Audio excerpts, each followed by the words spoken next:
In this unit, we're going to study polynomials. In this lesson, we're going to look at a set of problems where there's mixed factoring. All right, everybody. So in this last lesson, in this chapter here, we're going to look at mixed factoring. Okay, and what we mean by that is now that we've gone through several different kinds of factoring,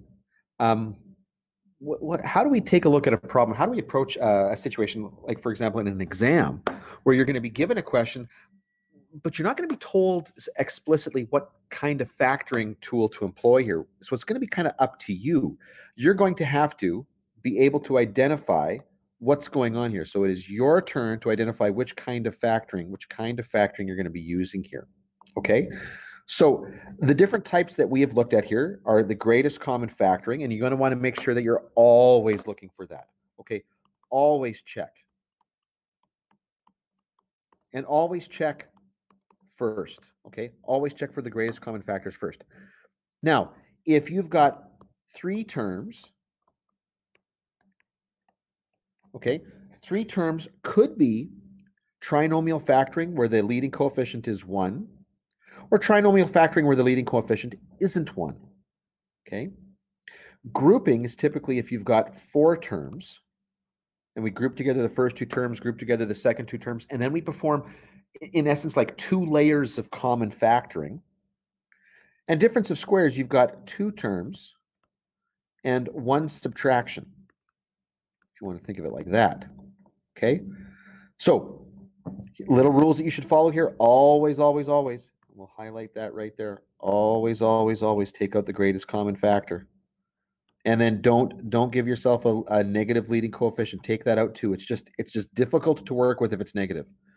Okay? And then, like we just said there, if there are 2 terms, check for a difference of squares. If there are 3 terms, look for that trinomial factoring you can do. And if there's 4 terms, we're looking for grouping.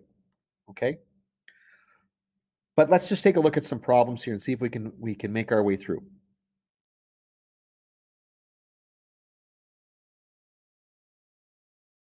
Okay, so factor each of the following, and then we're going to state what method we use to factor here. Okay, well, the first one we look at here, notice we've got 2 terms. I notice that one of them is negative. There's a subtraction there. So this looks to me like, whoops, sorry, I didn't switch back to the pen. This is a difference of squares. Okay, and so that actually makes things a little bit easier because I know that I'm going to have the 2 terms, and I can basically jump right in. As long as there's no common factor in between 4 and 25, there isn't.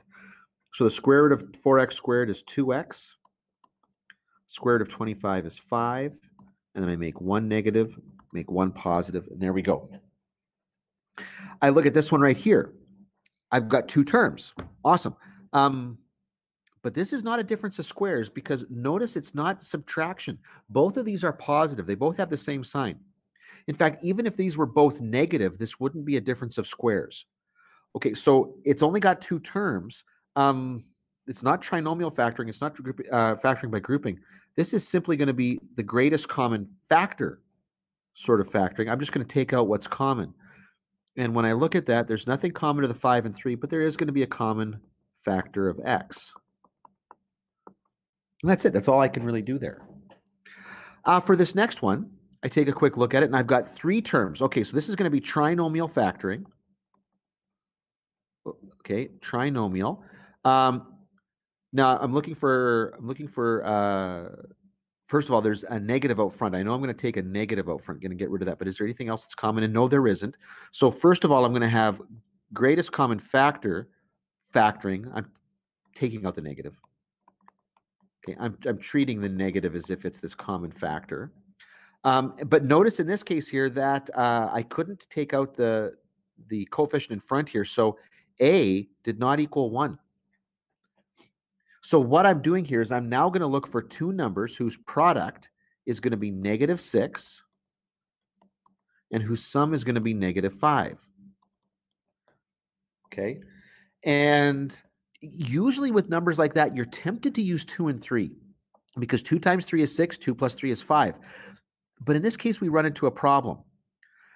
Okay. Because it's negative, okay, because it's -6 here, one of them has to be negative, one of them has to be positive. So it could be negative 2 times 3 or positive 2 times negative 3. But in neither of those cases do I get negative 5 as a sum. It turns out the numbers that we're looking for here are going to be negative 6 and positive 1.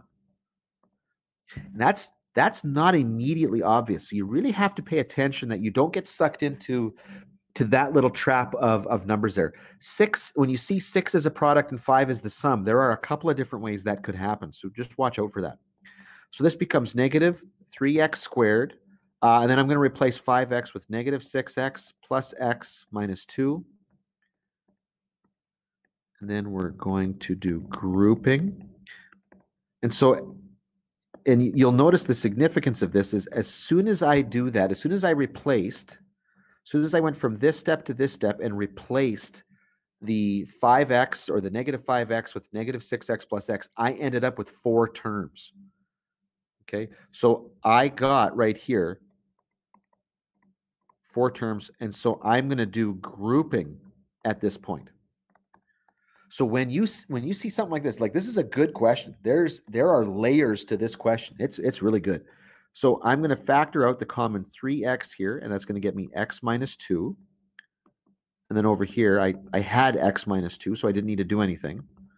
And now I'm going to take out that common x minus 2. From the first term, I will be left with a 3x, and from the second term, I'll be left with a 1. Wonderful. A lot going on there. For this next one, I have got 3 terms, so this is totally going to be trinomial factoring. And notice at this point here that a is 1. Well, that's fantastic. Okay, and the reason why I say it's fantastic is because that makes this a lot simpler. I take away some steps here. I know it's going to be x times x. And so now what I'm looking for are 2 numbers that have a product of positive 21. Okay, so 21 is my product. And then negative 10 is my sum. Well, when you think about 21, you should probably immediately think of 7 and 3. Because the product here is positive and the sum is negative, they're both negative. So this ends up becoming x minus 7, x minus 3. And I love working with stuff like that because that was nice. That was easier here. Okay, moving along. We take a look at this next one here. I've got 3 terms. Okay. Ooh, and I got some stuff that's common here. So first of all, I'm going to deal with the greatest common factor here. And that is going to be, first of all, I can see there's going to be an x there, an x squared. 2 is the smallest exponent. And it looks like I'm going to take out a 4x squared, which would mean I'm going to be left with 2x squared minus x minus 3. So this is now going to be trinomial factoring, where the a value is not 1. Okay, so I'm not worried about that. I am not worried about that 4x squared sitting out front there for right now. I'm just interested in this trinomial. So I'm looking for 2 numbers whose product is negative 6 and whose sum is going to be negative 1. Now, in this case, if your gut tells you to look at the numbers 2 and 3, yeah, you're going to be right here. So it's going to be 3 and 2. And because my sum, and one of them has to be negative, by the way, but because my sum is negative, it's going to be the bigger one. So negative 3, positive 2, and negative 3 times positive 2 is going to be negative 6. So that's good. That's great. 4x squared, that'll be 2x squared minus 3x plus 2x minus 3. So 4x squared, I'm going to need those square brackets because I'm going to have to employ grouping here. So yep, identifying the kind of factoring I'm doing, I got to do grouping here. And now I take out what is common. And so in that first term, it looks like it's just an x, actually. 2x minus 3. Oh, well, there you go. And then 2x minus 3. I didn't have to do anything to that second factor there. I'm still writing that 4x squared because I'm not at the end yet. I haven't completely factored, and that was one of the factors. Now I take out the common 2x minus 3. From the first term, that leaves me with an x. And from the second term, I'm left with a 1. Whew, a lot going on when you've got something like that. This next one, I have got three terms, so it's going to be trinomial factoring. And notice that the a value is, in fact, equal to 1 here. So this is a little nicer because I'm looking for two numbers whose product is 7 and whose sum is 8. And I hope when you see something like that, you recognize immediately that it's just going to be 7 and 1. So this becomes x plus 7, x plus 1. That's a nice little bit of factoring. 4x squared minus 64. I notice that there are two terms. Okay, one of them is subtraction. This is looking good. So if I take out the 4, because there is a common 4, so I'm going to do my greatest common factor first here. That is going to leave me with x squared minus 16. And actually, it's exceptionally encouraging because that is now a difference of squares. So a difference of squares. So 4, that will be x minus 4, x plus 4. There we go. And now finally, our last one here. Notice I've got two terms, but they're both negative. So this cannot be a difference of squares. In fact, this can only be a greatest common factor, a little bit of factoring. I know there's a negative that's common to both. There's a factor of 7 common to both. X, and the smallest exponent on x is 2, and then y to the 1. And so when I pull that out here, in that first term, that is going to leave me with 5x, and the second term is actually just going to be 1. So I'm going to be left with 5x plus 1. So negative 7x squared y multiplied by 5x plus 1. And there you go.